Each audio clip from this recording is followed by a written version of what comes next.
नमस्कार दोस्तों, कैसे हैं आप लोग। गाइस उम्मीद करती हूँ आप सब लोग बहुत अच्छे होंगे। नौकरी समाचार चैनल में आप सभी का बहुत बहुत स्वागत है।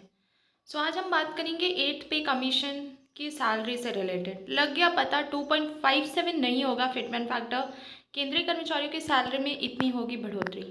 क्या न्यूज़ निकलकर सामने आ रही है, इस पर हम गौर कर लेते हैं और वीडियो को एंड तक देखिएगा गाइस, नहीं तो चीज़ें समझ नहीं आएंगी।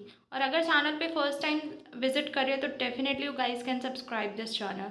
केंद्र सरकार ने 8वें वेतन आयोग के गठन की घोषणा जनवरी 2025 में की थी, जिससे 1 करोड़ से अधिक केंद्र सरकार के कर्मचारियों और पेंशन भोगियों के वेतन और पेंशन में बढ़ोतरी होगी। एक रिपोर्ट के मुताबिक ये कहा जा रहा है कि फिटमेंट फैक्टर 2.57 नहीं होगा। इस घोषणा के साथ ही फिटमेंट फैक्टर को लेकर चर्चाएं तेज हो गई हैं। सरकारी कर्मचारियों को 8वें वेतन आयोग में फिटमेंट फैक्टर कितना रहेगा, फिटमेंट फैक्टर के आधार पर ही कर्मचारियों का सैलरी स्ट्रक्चर तय होता है।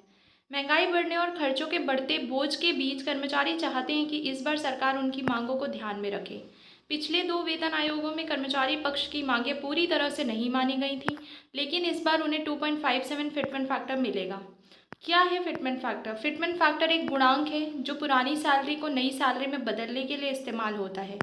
7वें वेतन आयोग में इसे 2.57 तय किया गया था, जिससे न्यूनतम वेतन 7,000 से बढ़कर 18,000 हो गया था। कर्मचारी एसोसिएशन की डिमांड। नेशनल काउंसिलिंग जेसीएम के कर्मचारी पक्ष ने सरकार से 15 मांगे की हैं, जिनमें फिटमेंट फैक्टर को 2.57 से अधिक रखना प्रमुख है। उनका तर्क है कि महंगाई के मद्देनज़र न्यूनतम वेतन 15वें श्रम सम्मेलन 1957 की सिफारिशों के अनुसार तय हो। इसके अतिरिक्त उन्होंने पे लेवल्स को मर्ज करने, भत्तों में सुधार और रिटायरमेंट बेनिफिट्स में संशोधन की मांग की है। उनका सुझाव है कि क्या नया वेतन ढांचा 1 जनवरी 2026 से लागू किया जाए। क्या सरकार मान लेगी मांगे? एक्सपर्ट्स का मानना है कि सरकार पूरी मांगों को शायद ही माने। पूर्व वित्त सचिव सुभाष चंद्र गर्ग का मानना है कि सरकार फिटमेंट फैक्टर 1.92 तक ही सीमित रख सकती है। पिछले वेतन आयोगों में क्या हुआ? कर्मचारियों ने 10,000 रुपये न्यूनतम सैलरी की मांग की थी। आयोग ने इसे सही नहीं माना। बाद में 5,479 रुपये की सिफारिश की। बाद में इसे बढ़ाकर 7,000 रुपये कर दिया गया।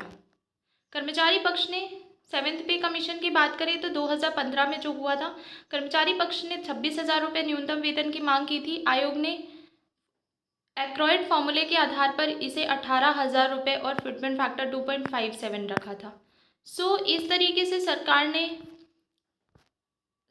ने लोगों ने तो बहुत हर पे कमीशन में सरकार से बहुत सारी मांगे की है, बट सरकार को जो सही लगा है उसने उसी हिसाब से अपना सैलरी स्ट्रक्चर कंस्ट्रक्ट किया है। तो आने वाले समय में देखते हैं चीज़ें कितनी सैलरी इंक्रीमेंट होता है और क्या वो 2026 के जनवरी से एग्जीक्यूट किया जाता है कि नहीं किया जाता। ये आने वाले समय में ही चीज़ें समझ आएंगी।